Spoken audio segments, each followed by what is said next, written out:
ओम नमो भगवते वासुदेवाय नमः. रामकृष्ण हरी. मित्रांनो, अशा पवित्र मासामध्ये आज आपण तुळशी माता आणि मोतीदानाची एक सुंदर अशी कथा ऐकणार आहोत. मित्रांनो, आजही आपण प्रसाद भगवंताला ठेवतो ना, तुळशी पत्राशिवाय भगवंत प्रसाद ग्रहण करत नाहीत बघा. म्हणून मित्रांनो, आज ही तुळशी माता आणि मोतीदानाची कथा त्यासाठी आपण ऐका. कथा ऐकली तर भगवंतालाही आनंद होतो आणि भगवंताचा कृपा प्रसाद तुमच्या जीवनामध्ये तुम्हाला मिळेल. मित्रांनो, त्यासाठी शेवटपर्यंत कथा ध्यान देऊन ऐका की आपण जीवन जगावं कसं आणि जीवनामध्ये जगण्यासाठी धन तर किती लागतं, ही सुद्धा आपल्याला शिक मिळणार आहे. चॅनलवरती प्रथम असाल तर नक्की सबस्क्राईब करा आणि शेवटी आम्हाला कमेंट ओम नमो भगवते वासुदेवाय नमः, तुळशी माता की जय अशी कमेंट मात्र जरूर करा.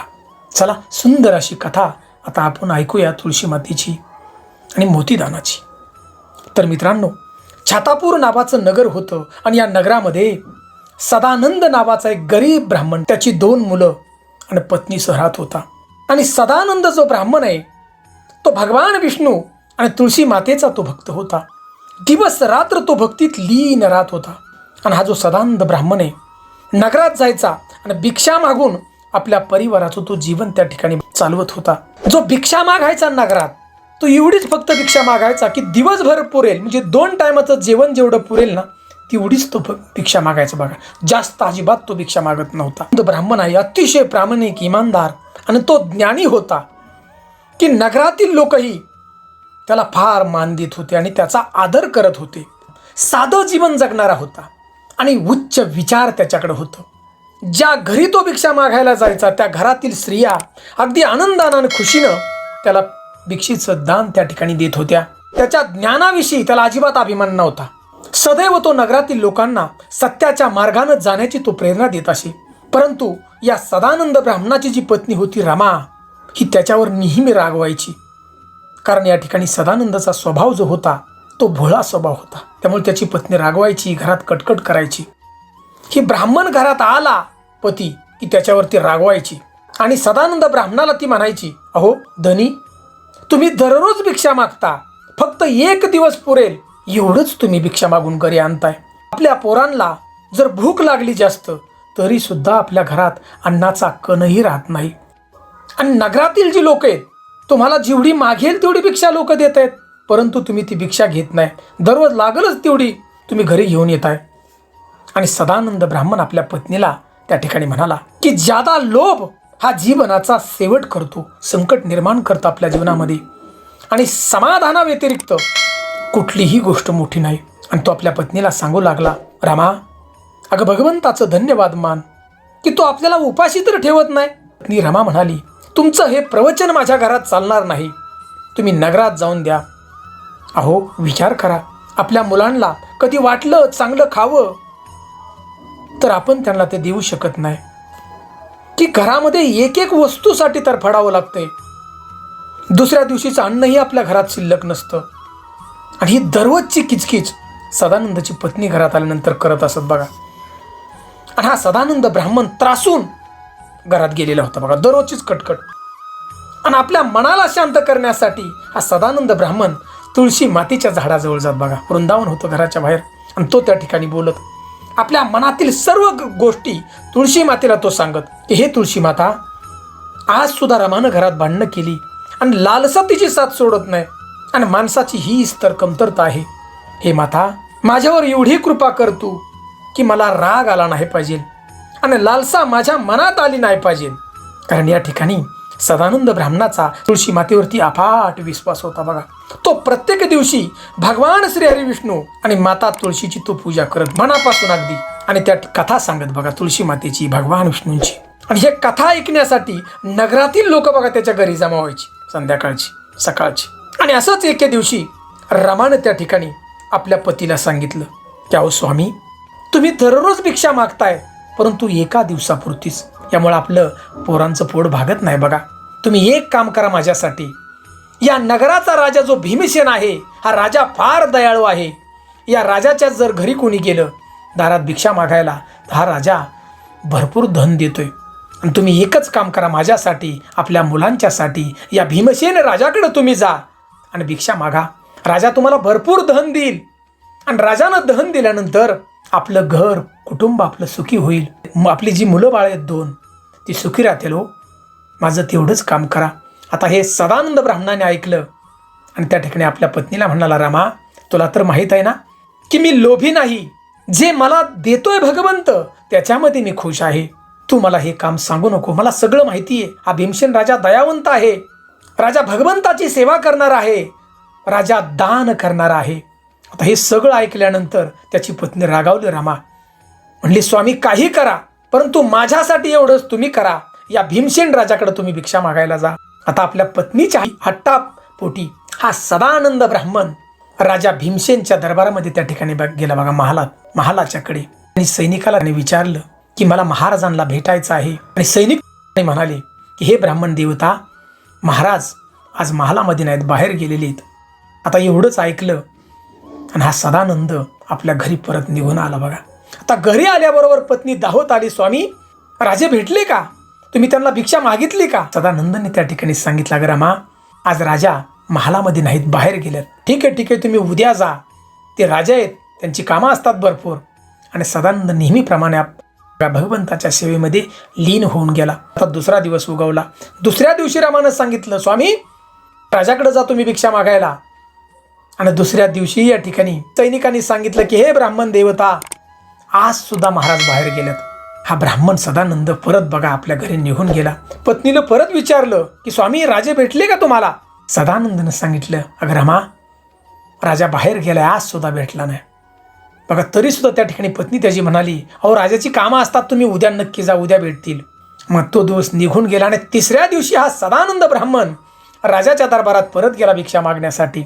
सैनिकांनी सांगितलं आज महाराज आहेत. सैनिकांनी सदानंद ब्राह्मणाला राजाकडे सोडलं बघा नेऊन.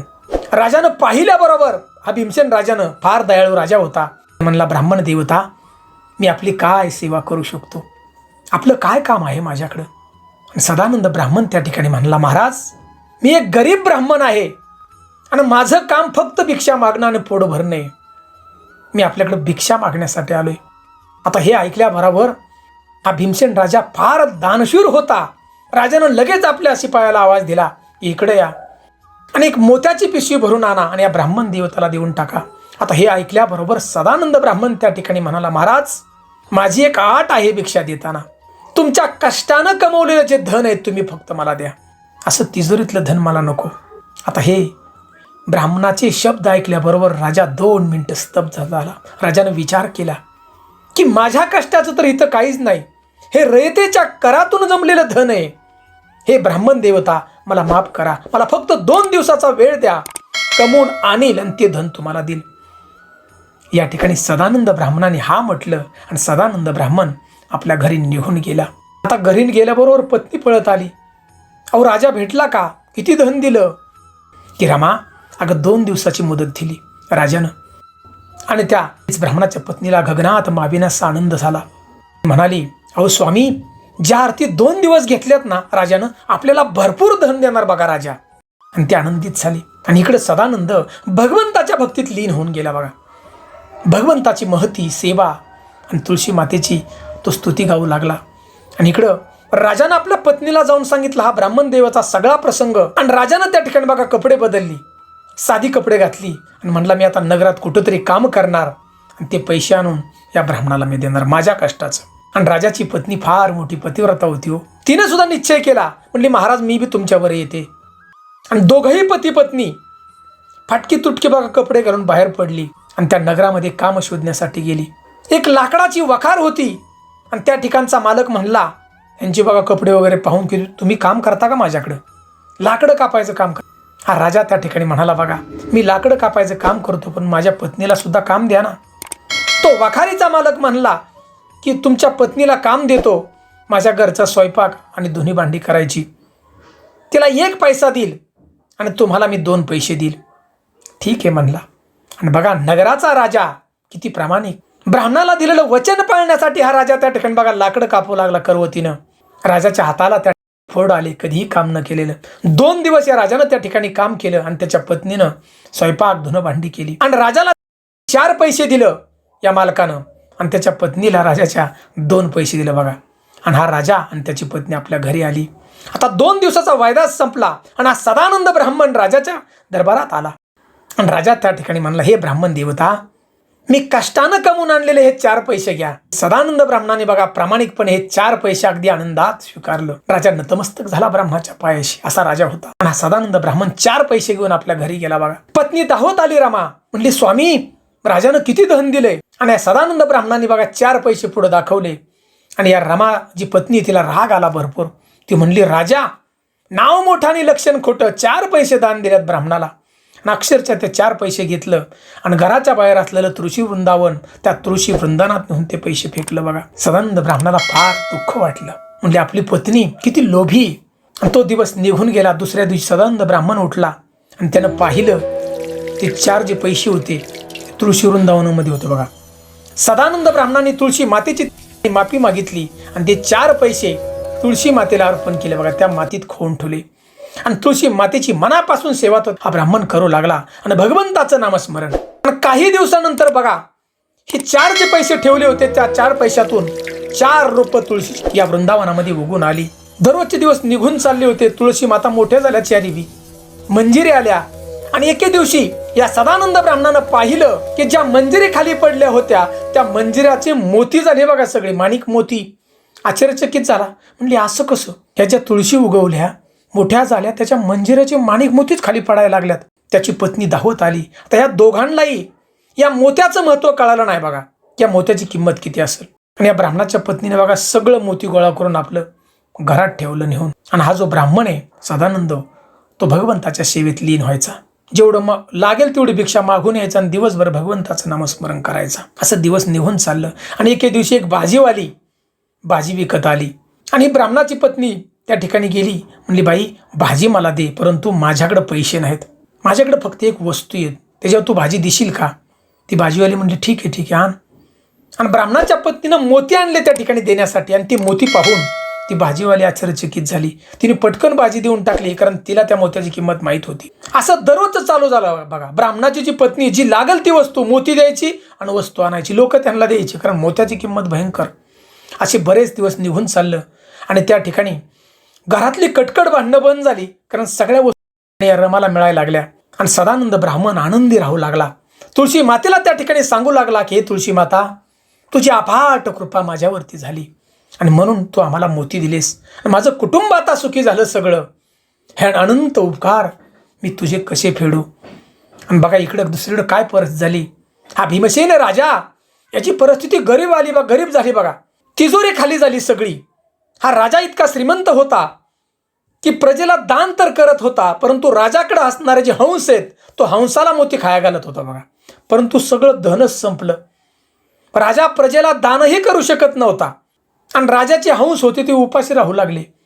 अक्षरशः राजा आणि त्याची पत्नी उपाशी, अशी परिस्थिती झाली बघा. दोघांनी विचार केला की आता आपली उपासमार व्हायला लागली, आपण नगरात काम शोधण्यासाठी जाऊ बघा. एवढी तिजोरी राजाची खाली, सगळी संपत्ती निघून गेली. आणि राजाने त्याची पत्नी काम शोधण्यासाठी नगरात चालली बघा.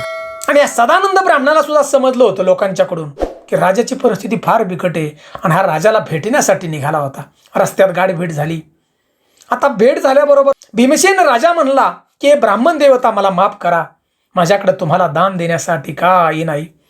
आता हे राजाचं बोलणं केविलवान ऐकून हा सदानंद ब्राह्मण म्हणाला, राजन, अहो मी तुम्हाला भिक्षा मागण्यासाठी आलो नाही, तुमची परिस्थिती अशी का झाली हे विचारण्यासाठी आलोय आणि मी तुम्हाला काय मदत करू शकतो. हा भीमसेन राजा म्हणाला, ब्राह्मण देवता तुम्ही मला काय मदत करणार. आणि सदानंद ब्राह्मण म्हणला, हे राजन, माझ्याकडं तुळशी माता आहे, तुळशी मातेनं मला मोती दिल्यात, माझ्याकडे मोती भरपूर आहेत, मी तुम्हाला मोती देऊ शकतो. आणि या सदानंद ब्राह्मणाने बघा मोत्याची पिशवी भरून आणली एक आणि राजाला त्या ठिकाणी दिली. आणि राजानं मोती पाहिल्यानंतर राजाला गगनात माविनास आनंद झाला. राजा मोती घेऊन आपल्या दरबारी परत गेला बघा. हंसांना मोती खायला घातले आणि राजा विचार करू लागला की तुळशी माता मोती कशी काय देती. म्हणून हे मोती पाहण्यासाठी हा भीमसेन राजा सदानंद ब्राह्मणाच्या घरी आला बघा. आणि ब्राह्मणानं दाखवलं तुळशी वृंदावन आपलं की मोती खाली पडलेलं, मंजिरे जे पडतात तसे मोती पडत होते खाली. राजाला फार आश्चर्यचकित वाटलं आणि सहज राजानं हे तुळशी वृंदावनातली जी माती ती उकरली बघा. आणि उकरल्याबरोबर ते राजाला 4 पैसे त्या ठिकाणी भेटले. आणि मग या 4 पैशाबद्दल या ब्राह्मणाने सांगितलं की महाराज, तुम्हीच काम करून ते पैसे मला आणून दिलेले होते आणि त्या पैशातून ह्या 4 तुळशी त्या ठिकाणी उगवल्या. राजाला फार आनंद त्या ठिकाणी वाटला आणि राजा त्या ठिकाणी म्हणाला की कष्टाचं फळ फार किती मोठं असतं, सबर का फल मिठा असतं. राजा त्या ठिकाणी म्हणाला. राजाला बघा 4 पैसे परत दिले या ब्राह्मणानं. आणि सदानंद ब्राह्मण म्हणला, महाराज तुम्ही घाबरू नका, काय माझ्याकडे भरपूर मोती आहेत म्हणला बघा. आणि जी मोत्याची पोती भरून ठेवली होती सदानंद ब्राह्मणाच्या घरात बायकोने, हे सगळं मोती बाहेर आणलं आणि या सदानंद ब्राह्मणाने सगळं मोती राजाला दिलं बघा. राजाला सांगितलं, राजन, या मोत्याचा उपयोग तुम्ही राज्यासाठी करा, गोरगरिबांना दान करा, मंदिरं बांधा आणि सगळा पैसा भगवंताच्या सेवेमध्ये घालवा, गोरगरिबांच्यासाठी घालवा. राजाला फार अभिमान वाटला या सदानंद ब्राह्मणाचा, त्याच्या प्रामाणिकपणाचा. आणि राजा त्या ठिकाणी म्हणाला, भीमसेन राजा, की हे ब्राह्मण देवता, तुम्ही आजपासून माझ्या दरबारामध्ये कामाला राहा, फक्त तुम्ही सल्ला देण्याचं काम करायचं आणि सुंदर अशा भगवंताच्या महतीच्या म्हणजेच भगवान श्री हरिविष्णू देवांच्या महतीच्या तुम्ही आम्हाला कथा सांगायच्या, तुळशी मातेच्या. तुम्ही हेच काम करा फक्त.